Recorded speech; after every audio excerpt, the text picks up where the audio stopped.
Australians Olympians will soon be on their way home after a big party, I hope, after a games full of epic highs as well as some devastating lows. One athlete in particular, Rachael Gunn, became a lightning rod over the weekend for her routine in breaking. Dr. Kirsten Peterson is a high-performance expert and former team psychologist for the US at 7 Olympic Games. She joins us now from Canberra. Good morning to you, Kirsten. Good morning. Pleasure. Lovely to have you on the show, Kirsten. I will start with Ray Gunn. What advice would you give to her as she attempts to deal with the overwhelming attention that she's attracted over the weekend?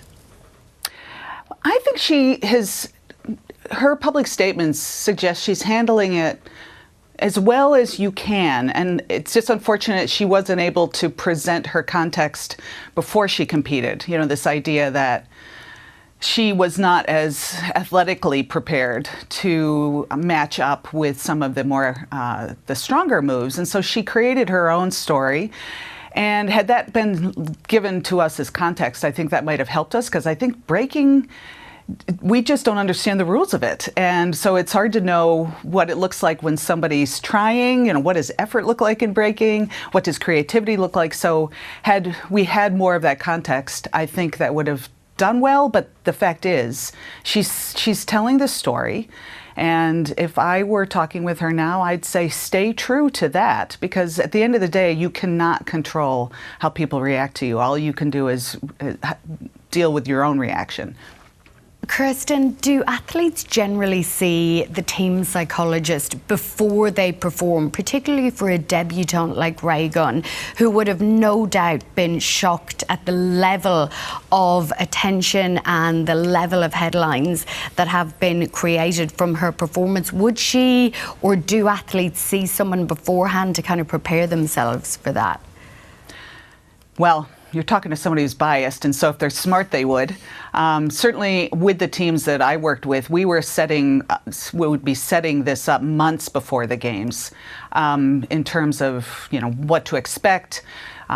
Nerves are part of the project. Doubt comes with us, and we perform anyway. Now, to the extent that I don't know what the inside of breaking is and whether they even have access to a team psychologist, Australia would have brought a headquarters psychologist in, plus the various sports psychologists. So not sure, but certainly well before the games. You would not, it's a mantra in high performance sport that you don't do anything different right before. So whatever preparation was happening, whether it is with a psychologist or not, you would be doing it well before the game. So it's part of the routine going in. I noticed that when the swimmers talk about gold medals, so say they've got a gold medal on day one, Kirsten, they'll always call the Olympics a meet. We know it's not a regular meet. It only happens every 4 years. I always find it fascinating how they try to make it normal. And then you see that outpouring of emotion like we saw from Ariarne Titmus right at the end after her final swim. How important is that, maintaining that equilibrium and treating it like it's normal? Well, it's everything.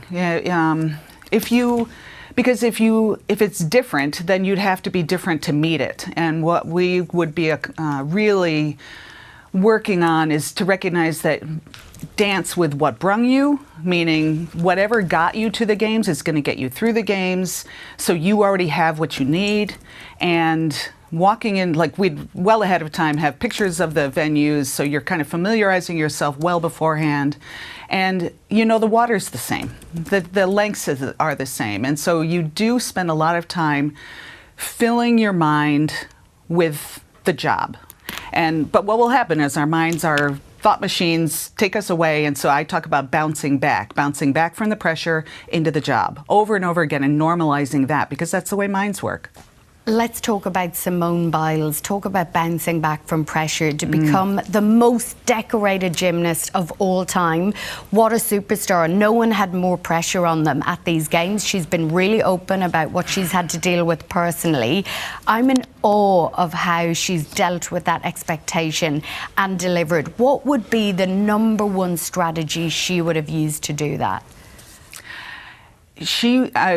My understanding about her story is it was a journey, and